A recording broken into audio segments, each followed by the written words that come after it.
di diskusi pada pagi harinya, di mana IHSG itu bergerak tertekan ya di awal perdagangan, tapi kemudian bisa berangsur-angsur bergerak positif. Ini cukup menarik karena didukung oleh nilai transaksi yang kembali ke level 20 triliun rupiah ya my friends ya. Seperti yang sudah diulang-ulang oleh Pak Fad dari pekan kemarin, bahwa memang yang mau kita nantikan itu adalah nilai transaksinya itu kembali ke level sebelum periode Ramadan ya. Ini memang masih di bawah karena biasanya kita bisa menyaksikan nilai transaksi IHSG itu di kisaran 22 sampai 25 triliun bahkan lebih. Tapi ini adalah awal yang baik. Nah, kalau kita lihat seperti yang tadi sudah saya singgung, bahwa yang menggerakkan IHSG utamanya itu berasal dari saham-saham konglomerasi, tapi utamanya dari saham-saham yang memang terkorelasi oleh grup Pak Prayogo Pangestu. Dan memang dari sisi top leaders, kalau kita cek juga dari sisi nilai transaksi, ini memang didominasi oleh saham-sahamnya Pak Prayogo Pangestu. Mungkin pertanyaan selanjutnya adalah kenapa sih bisa seperti ini kondisinya di saat memang dunia lagi tone-nya negatif begitu ya. Kemarin sudah saya singgung, ada yang bertanya kebetulan di sesi Q&A, bahwa memang Indonesia itu dalam tanda kutip sudah dihukum lebih awal ya my friends ya, dipunish lah. Jadi kita sudah lihat koreksinya itu sudah cukup dalam dari pertengahan mungkin pertengahan Januari 2026 lah ya, kalau bisa kita simpulkan. Mungkin kita kasih gambaran sedikit dari cuan ya, mungkin di sini yang terakhir tadi kita bahas, memang sudah koreksinya cukup dalam. Nah, kalau kita kaitkan memang koreksi yang terjadi ini korelasinya lebih kuat ke indeks global seperti yang sudah diulang-ulang oleh Pak Fad juga ya terkait dengan MSCI. Kenapa ini semua bisa terjadi? Logiknya adalah mungkin my friends bisa dikotomikan investor yang ada di IHSG itu jadi dua ya, investor yang aktif dan pasif. Nah, saat MSCI mengumumkan interim freeze, yang sudah melakukan front running itu adalah investor yang cenderung aktif. Investor yang aktif ini adalah investor-investor yang memang lebih reaktif ya sifatnya.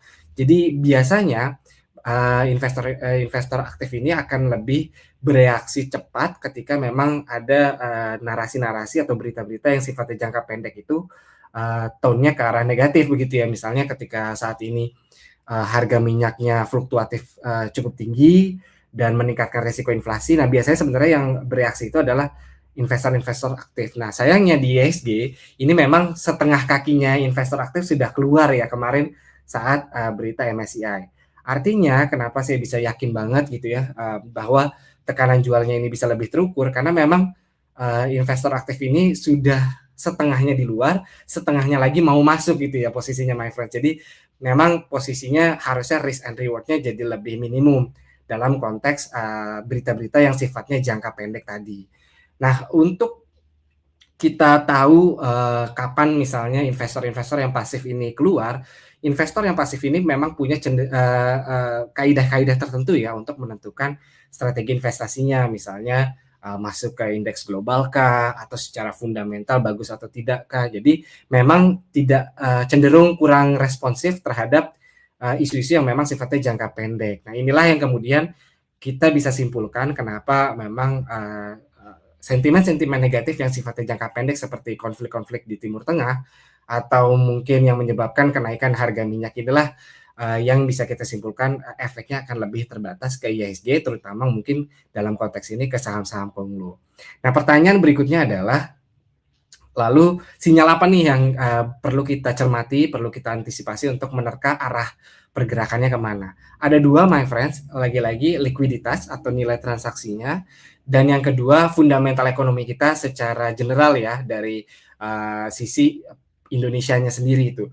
Kalau dari yang pertama, kita tahu tadi dukungan likuiditas ini di IHSG masih cukup ample, cukup baik begitu ya, terutama memang di saham-saham konglo. Jadi yang perlu my friends perhatikan, misalnya kalau my friends memang memperhatikan intraday, coba perhatikan nilai transaksi misalnya selama sesi 1 gitu ya, apakah cukup tinggi. Misalnya kalau kemarin itu sesi 1 itu sudah terpenuhi setengah dari nilai transaksi ya, ada sekitar 8 triliun sampai 10 triliunan. Jadi mungkin my friends bisa cermati begitu ya, kalau misalnya memang ada nilai transaksi yang 8 triliun, 10 triliun, mungkin lebih. Nah, ini kita bisa yakin bahwa likuiditas masih tetap terjaga. Tapi memang kalau dari sesi satu saja sudah terlihat misalnya nilai transaksinya cukup terbatas, nah ini yang kemudian bisa kita jadikan sinyal awal apakah rally-nya bisa berlanjut atau tidak.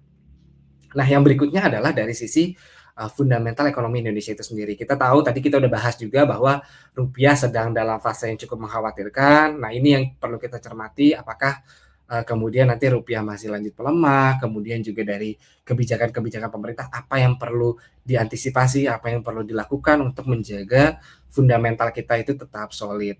Dua hal ini terpenuhi, harusnya apapun yang terjadi yang sifatnya jangka pendek itu masih bisa diantisipasi oleh pasar sehingga bisa menjaga momentum IHSG untuk tetap positif.